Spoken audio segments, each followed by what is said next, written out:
Hello guys, welcome to the channel. आप सभी को मेरा नमस्ते। तो दोस्तों, जो आज का वीडियो है that is regarding IBPS PO mains preparation. क्या हमें स्ट्रैटेजी फॉलो करनी है, क्या हमें एवरीडे प्लान करना है, ताकि जब हम मेंस का एग्ज़ाम देने जाएं तो हम कम से कम 80% तो हम कॉन्फिडेंट रहें, है ना। 100% कॉन्फिडेंट नहीं रह सकते हम, क्योंकि एक तो पहली बात ये मेंस का एग्ज़ाम है। दूसरी बात, जब हमारा प्री का रिज़ल्ट आएगा तो हमारे पास 10 टू 15 डेज़ ही मिलेंगे हमको, हार्डली 10 डेज़ या 15 डेज़ ही मिलेंगे। तो ये वीडियो जो है उसी से रिलेटेड है। और एक बात और मैं कहना चाहता हूँ कि कई लोग मुझसे पूछ रहे थे कि हमारे इतने अटैम्प्ट हुए हैं, क्या हमारा प्रीलिम क्लियर होगा, क्या हमें मेंस की तैयारी करनी चाहिए कि नहीं करनी चाहिए। तो उनसे मैं कहूँगा प्लीज़ आप करिए, और आप नेगेटिव मत सोचिए। क्यों नहीं होगा, ज़रूर होगा। आपने मेहनत करी है तो आपको उसका फल ज़रूर मिलेगा।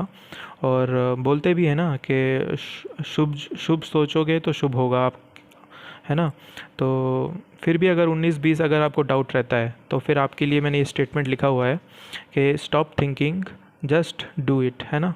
तो सोचना नहीं है, आपको करना है, बस करना ही है। और बोलते भी हैं हम कि जब तक फोड़ेंगे नहीं छोड़ेंगे नहीं, है ना। तो ये बात है। तो आपको करना है और आप पॉजिटिव सोचिए, है ना। होगा, ज़रूर होगा। तो शुरू करते हैं हम वीडियो गाइस। तो सबसे पहले मैं आपको फॉर्मेट दिखा देता हूँ। ये आप देख सकते हैं कि फॉर्मेट ऐसा है मेंस का। ये आईबीपीएस पीओ मेंस का है। एक अंतर है आईबीपीएस पीओ मेंस और एसबीआई पीओ मेंस में कि इसमें जो है आपका इंडिविजुअल कट ऑफ है ना। आपको इंडिविजुअली आपको सब में कट ऑफ क्लियर करनी पड़ेगी, है ना। तो इसमें लास्ट में डिस्क्रिप्टिव भी आएगा, ऐसे और लेटर राइटिंग, और तुरंत शुरू हो जाएगा। जैसे इंग्लिश ख़त्म हुआ तो आपका ऐसे और लेटर राइटिंग शुरू हो जाएगा। और 90% जो कैंडिडेट्स हैं वो लेटर से शुरुआत करते हैं, है ना। क्योंकि इसमें हमारे पास ऑप्शन रहेगा, आप चाहो तो पहले ऐसे लिखो या फिर आप लेटर लिखो। तो मोस्टली सभी लोग लेटर ही लिखते हैं, मैं खुद लेटर लिखता हूँ। क्यों क्यों लिखता हूँ? क्योंकि लेटर का एक तो फॉर्मेट होता है और उसके मार्क्स होते हैं, तो वो आप 10 मिनट में टाइप कर सकते हो जल्दी जल्दी। तो आप लेटर से शुरुआत करते हैं और फिर बाद में ऐसे लिखते हैं। हालांकि डिस्क्रिप्टिव के लिए बाद में फिर कभी बात करेंगे हम। तो ये गाइस फॉर्मेट था। अब मैं आपको बताता हूँ कि जब हम मॉक देंगे या एग्ज़ाम देंगे तो इंडिविजुअल जो सेक्शंस होंगे उनको मैं कैसे अप्रोच करता हूँ मेंस में, कौन से क्वेश्चन मैं पहले करता हूँ, कौन से बाद में करता हूँ, है ना। तो शुरुआत करते हैं क्वांट से हम। तो क्वांट में आप देख सकते हैं ये प्रायोरिटी वाइज मैंने लिखा हुआ है। तो सबसे पहले मैं करूँगा ये जो नंबर 1 में ये जो टॉपिक्स हैं ये मैं पहले करूँगा। डेटा सफिशिएंसी वाले क्वेश्चंस होते हैं, या कुछ क्वेश्चन ऐसे होते हैं कि which of the following is redundant statement, find out करो आप, है ना। Which of the following values can be determined. Filler वाले क्वेश्चंस आते हैं, 3-3 ब्लैंक्स आती हैं। नंबर सीरीज़ भी आती है थोड़ी हाई लेवल की, 3-3 नंबर सीरीज़ दे देंगे। या क्वांटिटी 1, क्वांटिटी 2 वाले आएंगे। तो ये वाले जो क्वेश्चन है ये इनको मैं पहले करता हूँ। उसके बाद मैं डीआई करता हूँ। डीआई में भी देखता हूँ कि कौन सी डीआई अप्रोचेबल है पहले, है ना। तो पहले अगर किस्मत अच्छी रही तो जनरल डीआई, एकदम नॉर्मल जो डीआई आती है वो आएगी, तो वो पहले करूँगा। या फिर अरिथमेटिक बेस्ड डीआई होगी वो करूँगा। और बाद में अगर टाइम बचा और क्या बोलते हैं हम, डूएबल हुआ अगर कैसलेट, तो लास्ट में कैसलेट करूँगा, है ना। इसमें मैं ये बता दूं कि आपको बताया जाएगा कि हर क्वेश्चन का क्या मार्क है। कोई 1 नंबर का है, कोई 1.5 नंबर का है, कोई 2 मार्कर होगा, है ना। तो आपको उड़ते हुए तीर नहीं लेने हैं। आपको सबसे पहले 1.5 नंबर या 1 नंबर वाले मार्क्स वाले पहले अटैम्प्ट करने हैं, फिर आप 2 नंबर के करिए, है ना। क्योंकि जो 2 मार्कर क्वेश्चन होंगे वो थोड़े से टफ होंगे, है ना। इसीलिए ये मैं अप्रोच रखूँगा कि पहले ये क्वेश्चंस अटेम्प्ट करता हूँ मैं, फिर ये करूँगा डीआई, फिर देन लास्ट में कैसलेट्स, है ना। ये है आपका। और रीजनिंग में भी सेम वही चीज़ है। रीजनिंग में भी आपको यही अप्रोच रखूँगा मैं कि जो फैमिलियर क्वेश्चंस हैं जो मैंने कर रखे हैं, जिस टाइप कोई टाइप की पज़ल है जो मैंने पहले ऑलरेडी करी हुई है, प्रैक्टिस करी हुई है, तो वो मैं पहले अटेम्प्ट करूँगा। और लास्ट के 8 से 9 मिनट में क्रिटिकल रीजनिंग के लिए रखूँगा। एक्चुअली जब वो रीजनिंग का सेक्शन खुलेगा तो आप मार्क फॉर रिव्यू करेंगे, तो अब मैं क्रिटिकल रीजनिंग वाले भी रिव्यू करता ही हूँ क्वेश्चन। तो उसमें मैं देख लूँगा मतलब कितने क्वेश्चंस मुझे करने हैं। अगर 3-4 हैं क्रिटिकल रीजनिंग के तो लास्ट के 5 मिनट में छोड़ दूंगा। और अगर 5-6 हैं क्वेश्चन ज़्यादा हैं क्रिटिकल रीजनिंग के जो मुझे अटैम्प्ट करने हैं, तो लास्ट के 8 से 10 मिनट में छोड़ दूंगा। ठीक है, क्योंकि क्रिटिकल रीजनिंग सारे मेरे सही नहीं होते हैं, कुछ गलत भी हो जाते हैं, तो जो मोस्ट प्रोबेबली सही रहते हैं मेरे वो ही अटैम्प्ट मैं करता हूँ। जैसे कि कोर्स ऑफ एक्शन वाले और कंक्लूजन वाले थोड़े बहुत सही हो जाते हैं मेरे। तो उस हिसाब से देख लो आप, नंबर ऑफ़ क्वेश्चन जितने आपको करने हैं उस हिसाब से लास्ट के 5 मिनट्स या 10 मिनट्स आपको छोड़ने होंगे। उससे पहले आपको पज़ल और जो दूसरी चीज़ें होंगी मिसेलेनियस की, जैसे डायरेक्शन वाले क्वेश्चन होंगे, इनक्वालिटी वाले होंगे। हाँ, हालांकि वो सब कोडेड होंगे, इजी नहीं होंगे, तो वो आपको पहले करने हैं। ठीक है। और क्रिटिकल रीजनिंग के लिए मैं फॉलो करता था इनफाइनाइट डेसिमल जो चैनल है यूट्यूब पे, राजन सर का है। राजन सर वहाँ पे क्वांट और रीजनिंग सब पढ़ाते हैं, तो मैंने उनसे ही पढ़ा है क्वांट, स्पेशली फॉर मेंस। तो मैं क्रिटिकल रीजनिंग वहाँ से ही मैंने की है ना। मैं आपको लिख के बता देता हूँ, एक तो इनफाइनाइट डेसिमल का स्पेलिंग क्या है। यूट्यूब चैनल है ये, इनफाइनाइटेसिमल यूट्यूब चैनल, राजन सर, है ना। मैं आपको और थोड़ा पेपर सही करके दिखा देता हूँ। ठीक है, ये है। तो यहाँ से मैंने कॉन्ट का भी किया हुआ है, रीजनिंग का भी किया हुआ है, मेंस का, है ना। इंग्लिश में जो मेरी अप्रोच है, देखो आपने देखा होगा कि जब मैं इंग्लिश अटेम्प्ट करता था प्री में, तो आरसी बाद में करता था। यहाँ पे मैं आरसी से शुरुआत करूँगा और फिर बाद में ब्लैंक्स हैं, मैच द फॉलोइंग है या एरर है, वो बाद में करूँगा मैं। इसकी वजह ये है कि जो आपके ब्लैंक्स, मैच द फॉलोइंग या एरर वाले क्वेश्चन होंगे वो थोड़े हाई लेवल होंगे एक तो, और वो हाई लेवल होंगे तो टाइम कंज्यूमिंग होंगे, तो बाद में आपको आरसी के लिए टाइम नहीं बचेगा। और आरसी मेंस का है तो हमको ध्यान से पढ़ना पड़ेगा, तो उसके लिए समय चाहिए होगा। तो मैं शुरुआत में ही इन्वेस्ट कर दूंगा आरसी में, ताकि ध्यान से मैं पढ़ लूँ तो पैसे समझ में आए, तो उसके क्वेश्चंस मैं अटैम्प्ट करूँ। क्योंकि जो आरसी के क्वेश्चंस होंगे वो 1.5 मार्कर भी होंगे, तो उसमें आप क्या, कुछ क्वेश्चंस आपके ज़्यादा नंबर दे देंगे। और बाद में मैं ये ब्लैंक्स, मैच द फॉलोइंग और ये सब करूँगा। ठीक है, तो ये मेरी अप्रोच रहेगी हर सेक्शन के लिए। हालांकि आप अपने हिसाब से आप कर सकते हो, जब आप एक दो मॉक दोगे मेंस के तो आपको आइडिया लग जाएगा कि आपको कौन से क्वेश्चन पहले अटेम्प्ट करने हैं, कौन से आप बाद के लिए रखोगे, है ना। तो आपको थोड़ा फेमिलियर हो जाएगा आपको कि कैसे मुझे करना है। एक दो आप सेक्शनल मॉक दोगे तो आपको आइडिया लग जाएगा, है ना। तो ये तो था कैसे मुझे अप्रोच करना है एग्ज़ाम में, है ना। अब मैं आपको बताता हूँ डेली टारगेट्स कैसे क्या है मेरे। मैंने पूरा तो नहीं लिखा है, मैंने एक दिन का ही लिखा है, मतलब 2 दिन का मैंने बांटा हुआ है, 3-4 सब्जेक्ट। तो पहले दिन तो सेक्शनल मॉक दूंगा मैं रीजनिंग और क्वांट का, और करंट अफेयर पढ़ूंगा। और दूसरे दिन मैं इंग्लिश ले लूँगा, या फिर ऊपर वाले में से कोई दो में से एक सब्जेक्ट ले लूँगा। तो मैंने यहाँ पे क्वांट ले लिया है ना। तो दूसरे दिन भी इंग्लिश और क्वांट का सेक्शनल मॉक दूंगा। और करंट अफेयर ऐसा करूँगा कि मैं एक दिन में 7 दिन का करूँगा। जैसे कि आज मैंने किया, तो आज क्या है, 19 अक्टूबर है, तो मैं 1 जून से 7 जून का कर लूँगा, है ना। तो एक दिन में 7 दिन का कर लूँगा। मतलब मोटा मोटा ये है कि इस महीने के अंत में मेरे को 3 महीने का करना है, जून, जुलाई, अगस्त का। और फिर बाकी के जो 3 महीने हैं वो अगले नवंबर में। ठीक है, तो टाइम ऐसा रखा है कि 3 घंटे तो इसके लिए मॉक और उसके एनालिसिस के लिए, और 3 घंटे सीए के लिए। हालांकि 6 घंटे हैं, पर ये ज़्यादा हो जाएगा क्योंकि हम इंसान हैं, आलस आएगा ज़रूर। तो 6 घंटे तो लिखा हुआ है यहाँ पे, लेकिन ज़्यादा खिंच जाएगा, पूरा दिन ही हो जाएगा, लेकिन ये करना पड़ेगा हमें, है ना। तो ऐसा है ये डेली टारगेट्स का। ये मैं आपको, या तो मैं अपनी डायरी बता देता हूँ, मैं दिखा देता हूँ कि कैसे मैं करता हूँ। ठीक है, तो आप ये देख सकते हैं, ये सब क्वांट का था, मतलब प्रीलिम्स का था ये।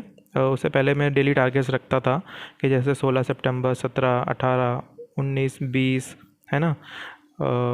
22, 23 के बाद पापा जी थोड़े तबीयत ख़राब थी, तो मेरे को ब्रेक लेना पड़ा था, फिर 5 अक्टूबर से शुरू किया था।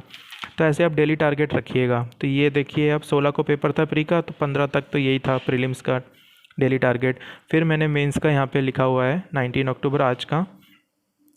तो आप कैसे डेली टारगेट करने हैं, मैंने पिछले साल जो IBPS PO मेंस क्लियर किया था उसके लिए भी मैंने लिखा था, इसी डायरी में था, मेरे ख्याल से मिल जाना चाहिए आपको, वो भी दिखा देता हूँ मैं।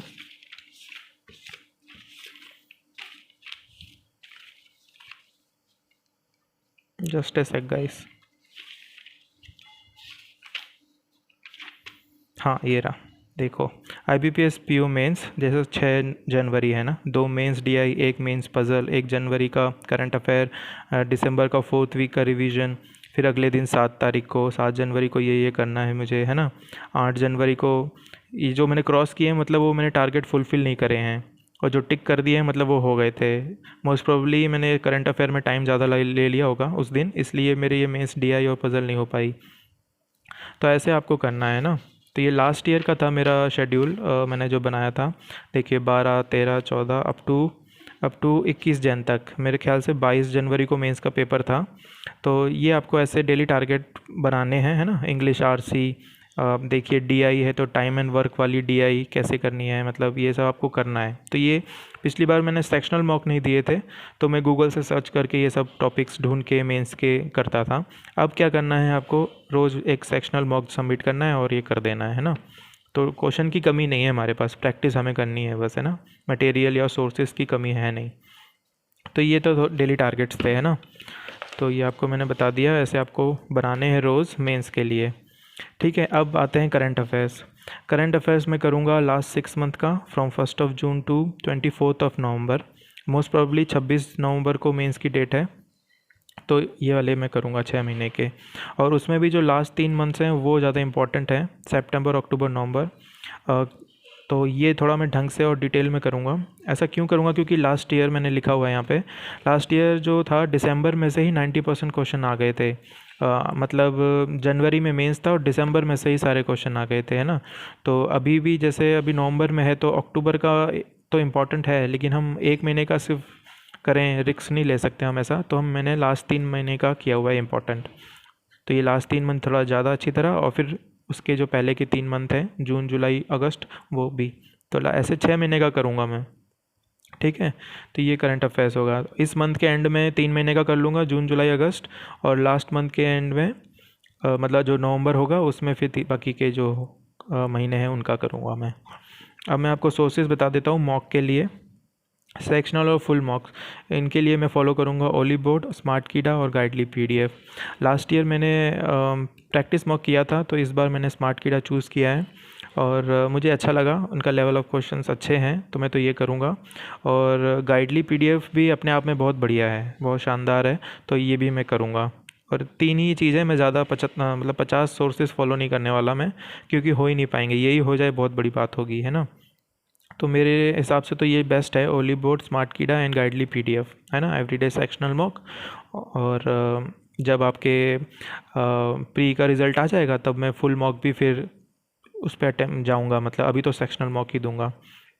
ठीक है, और मैं करंट अफेयर की बात करूं तो करंट अफेयर तो ये है सोर्सेस मेरे करंट अफेयर के। हालांकि मैं खुद लिखता हूं करंट अफेयर, लेकिन अभी बीच में आरआरबीपीओ और फिर मेरे फादर की तबीयत थोड़ी ख़राब हो गई थी, तो मेरा लिखना बंद रह गया था। तो अभी मैंने लिखा हुआ है, मैं आपको बता देता हूँ थोड़ा दिखा के। तो मैं खुद अपने हैंड रिटन नोट्स बनाता हूँ फ्रॉम मल्टीपल सोर्सेज से, ताकि क्या कोई न्यूज़ छूटे ना, और डेली लिखता हूँ तो फिर याद भी रह जाता है और बर्डन भी नहीं रहता। लेकिन अभी क्या हुआ है कि बीच में गैप आ गया था, तो मेरे भी रह गए हैं, तो बाकी के जो नहीं लिख पाया हूँ वो मैं खुद पीडीएफ से करूँगा। तो ये जैसे 1 जून का है, आपको दिख रहा हो शायद, है ना। तो ऐसे में लिखता हूँ रोज़ रेगुलरली, 2 जून, है ना। पीएमजे के इतना बढ़ गया है, इतना प्रीमियम बढ़ गया है। हैंड रिटन नोट्स का ये है कि आप थोड़ा रिवीजन में मदद मिलती है, एक जगह से आप पूरा रिवाइज कर सकते हो, है ना। और अपने शॉर्ट ट्रिक्स भी आप लिख सकते हो, जैसे कि देखिए ये न्यूज़ है, दिल्ली कस्टम इनोग्रेट्स निगाह एट हरियाणा गुरुग्राम। तो मैंने लिखा है दिल्ली की निगाह हरियाणा में, है ना। तो आप ऐसे याद कर सकते हो कि दिल्ली की निगाह कहाँ पर है, हरियाणा में।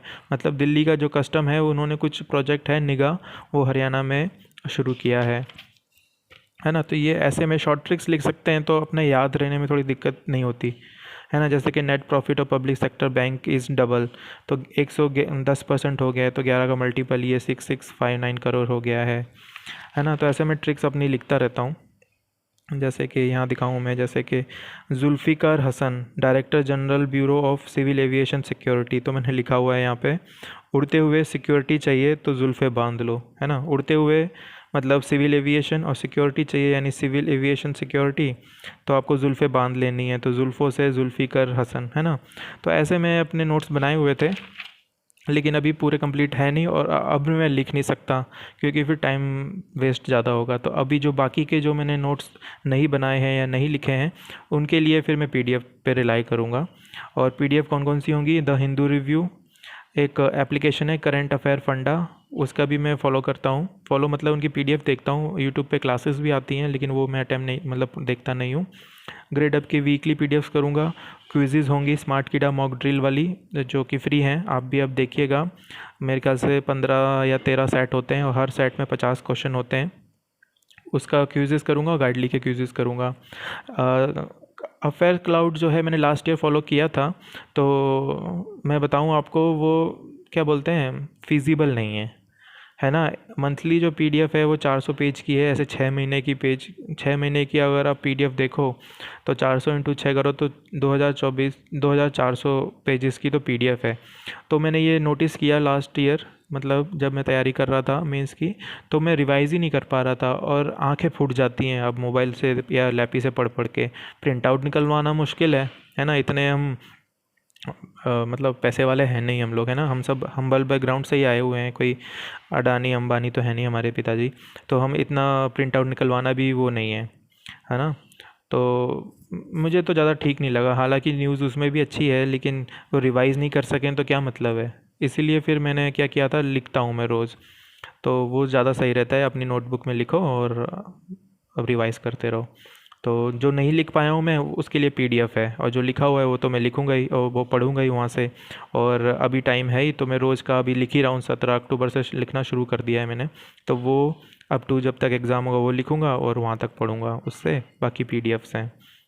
तो गाइस ये है मेरी स्ट्रेटजी मेंस के रिलेटेड, कि कैसे क्या मुझे करना है, प्लान करना है, क्या कैसे मॉक देने हैं, क्या करंट अफेयर्स पढ़ने हैं। एक दिन में मैं 7 दिन का करूँगा, है ना। जैसे आज है तो पहले हफ्ते का जून का पूरा कर लूँगा, ऐसे करता रहूँगा। और मेरा ये टारगेट है कि इस मंथ के एंड में जून जुलाई अगस्त का हो जाए, और फिर नवंबर में फिर सितंबर अक्टूबर नवंबर का करेंगे। तो ये ऐसा मेरा प्लान है। तो आई होप आपको ये ठीक लगा हो, अच्छा लगा हो वीडियो, आपको कुछ हेल्प मिली हो, है ना। तो अगर आपको ये वीडियो अच्छा लगा हो गाइस, तो please do like the video, और हो सके तो मेरे चैनल को भी सब्सक्राइब करिएगा। और till then keep studying. Thanks for watching. Bye bye.